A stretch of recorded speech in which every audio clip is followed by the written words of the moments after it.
Que a paz de Cristo encha o seu coração hoje. Que bom que você está aqui, pois Deus tem grandes planos para a sua vida. Hoje continuamos nossa jornada pelo livro de Gênesis, mergulhando no capítulo 11, que narra a construção da Torre de Babel e a confusão das línguas. Este capítulo é um marco na história bíblica, pois revela a rebelião humana contra Deus e as consequências dessa desobediência. Pegue sua Bíblia e acompanhe comigo enquanto exploramos este texto sagrado. Vamos descobrir juntos as lições eternas deste capítulo e como ele molda nosso entendimento do pecado, da soberania de Deus e do seu plano redentivo. Este estudo não apenas nos ajudará a entender melhor as Escrituras, mas também nos convida a refletir sobre como podemos aplicar essas verdades em nossa vida cotidiana. No capítulo anterior, vimos a tabela das nações, que explica as origens das nações e povos da terra através dos descendentes de Sem, Cã e Jafé. Agora, em Gênesis, capítulo 11, somos apresentados à construção da Torre de Babel, um evento que marca a rebelião humana contra Deus e a consequente dispersão das nações. Este capítulo é essencial para entender a origem da diversidade linguística e cultural da humanidade, bem como a soberania de Deus em governar os assuntos humanos. A Torre de Babel é um símbolo poderoso do orgulho humano e da busca por autossuficiência. Ela nos desafia a reconhecer nossa dependência de Deus e a importância de viver em obediência à sua vontade. Vamos começar lendo Gênesis 11, versículo 1-2. E era toda a terra de uma mesma língua e de uma mesma fala. E aconteceu que, partindo eles do Oriente, acharam um vale na terra de Sinar, e habitaram ali. Esses versículos são uma lembrança poderosa de que a unidade humana, quando desvinculada de Deus, pode levar à rebelião. Eles nos desafiam a buscar a verdadeira unidade em Cristo, que é baseada no amor e na obediência a Deus. Em Gênesis 11, versículo 1-2, lemos que toda a terra tinha uma só língua e que as pessoas decidiram se estabelecer na planície de Sinar. Essa unidade inicial parece positiva, mas logo descobrimos que ela foi usada para fins egoístas. Em Gênesis 11, versículo 3-4, as pessoas começam a construir uma cidade e uma torre cujo topo chegue até os céus, com o objetivo de fazer para nós um nome, para que não sejamos espalhados sobre a face de toda a terra. Essa declaração revela o coração rebelde da humanidade. Ao invés de obedecer ao mandamento de Deus de encher a terra, Gênesis 9, versículo 1, eles decidiram permanecer juntos e construir uma torre que simbolizasse sua independência de Deus. O desejo de fazer para nós um nome reflete a arrogância e o orgulho humano, características que frequentemente nos afastam de Deus. A expressão cujo topo chegue até os céus sugere que a torre era um ato de desafio direto a Deus. Historicamente, muitas culturas antigas construíram torres ou zigurates como parte de suas práticas religiosas, tentando alcançar os deuses ou demonstrar sua grandeza. No entanto, a Torre de Babel representa uma rejeição explícita da autoridade de Deus.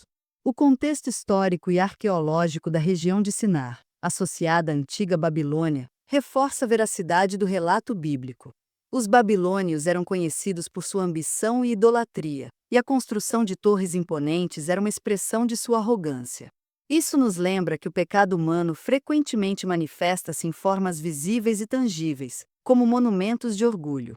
Além disso, o texto destaca a natureza coletiva do pecado. As pessoas agiram em unidade para realizar seus próprios planos, mas essa unidade estava fundamentada em desobediência a Deus. Em Romanos 1, versículo 21, lemos que, tornando-se vãos em seus raciocínios, obscureceu-se-lhes o coração insensato. O pecado sempre obscurece nossa percepção e nos leva a priorizar nossos próprios desejos acima da vontade de Deus.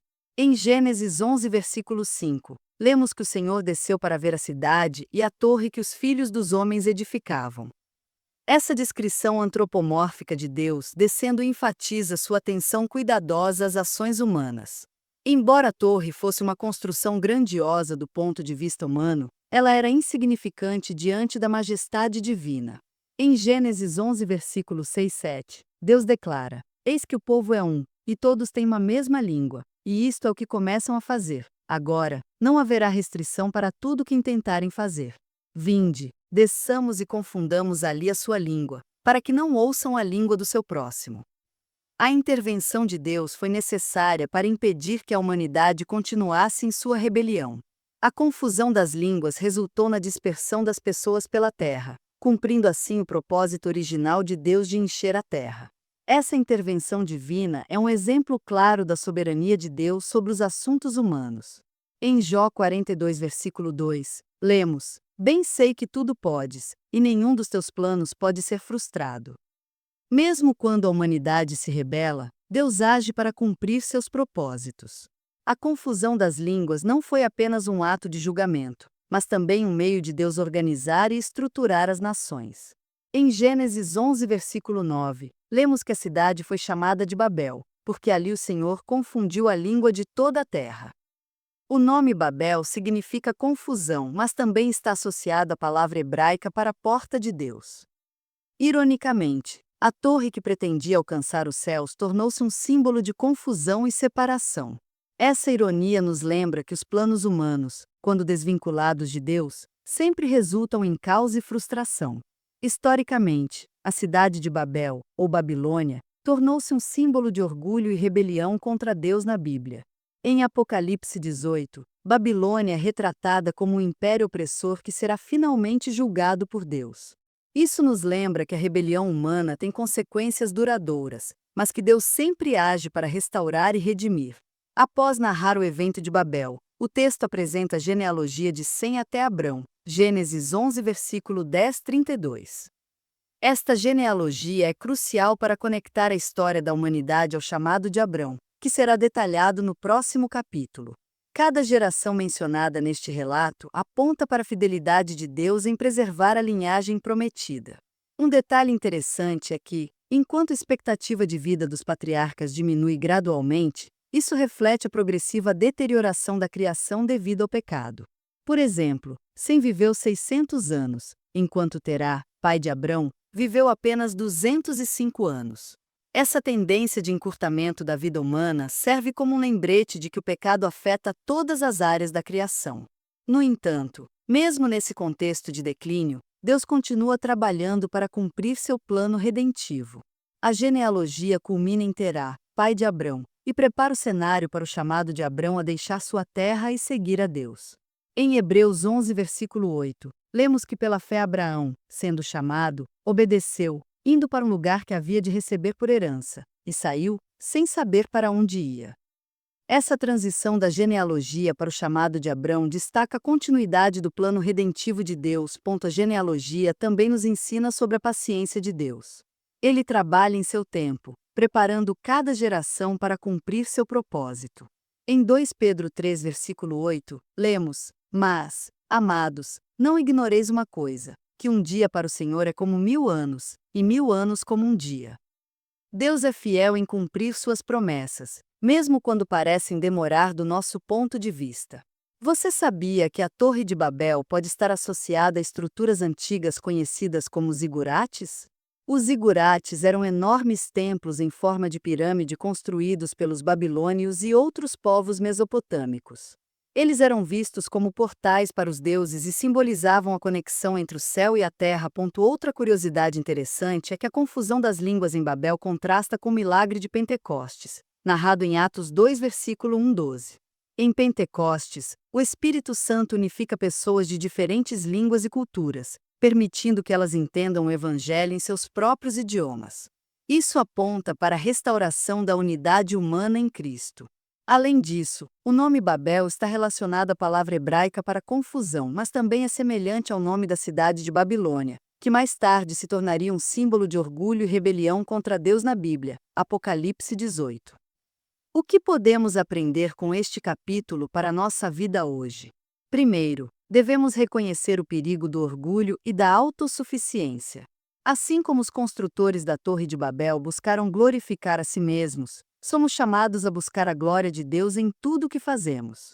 Em Provérbios 16, versículo 18, lemos: A soberba precede a ruína, e a altivez do espírito precede a queda.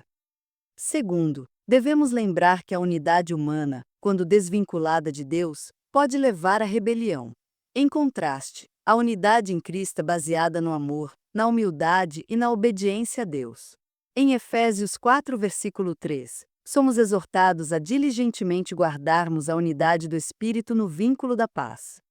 Terceiro, Devemos confiar na soberania de Deus sobre os assuntos humanos.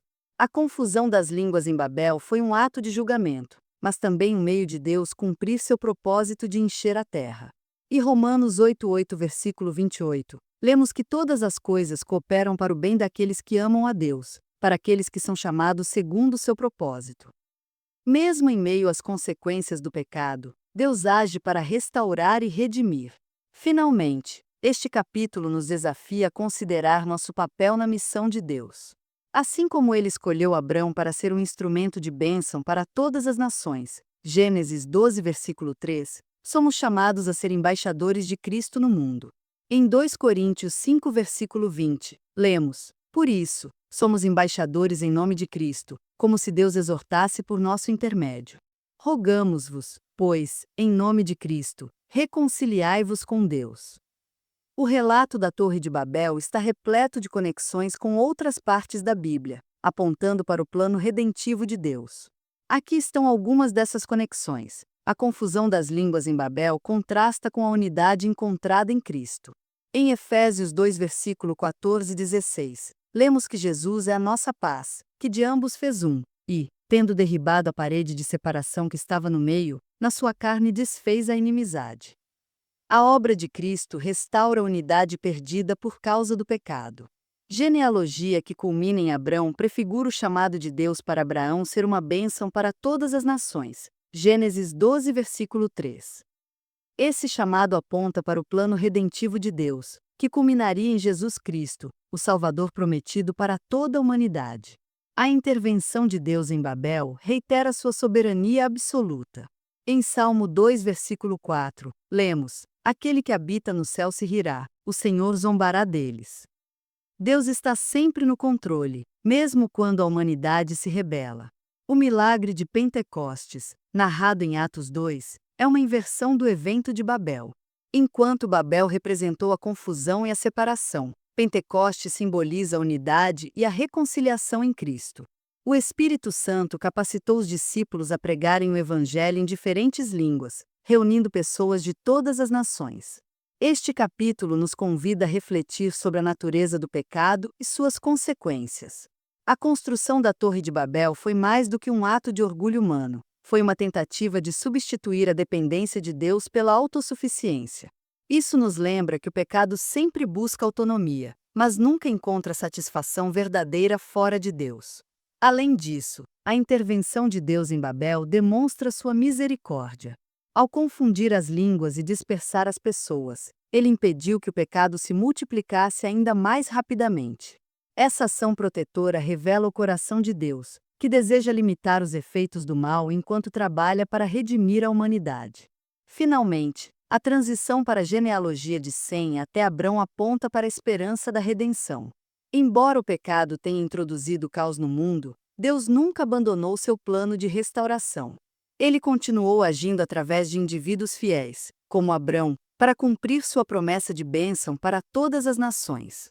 Chegamos ao fim do nosso estudo sobre Gênesis, capítulo 11, a Torre de Babel e a confusão das línguas, mas está apenas a continuação de uma jornada incrível pela palavra de Deus.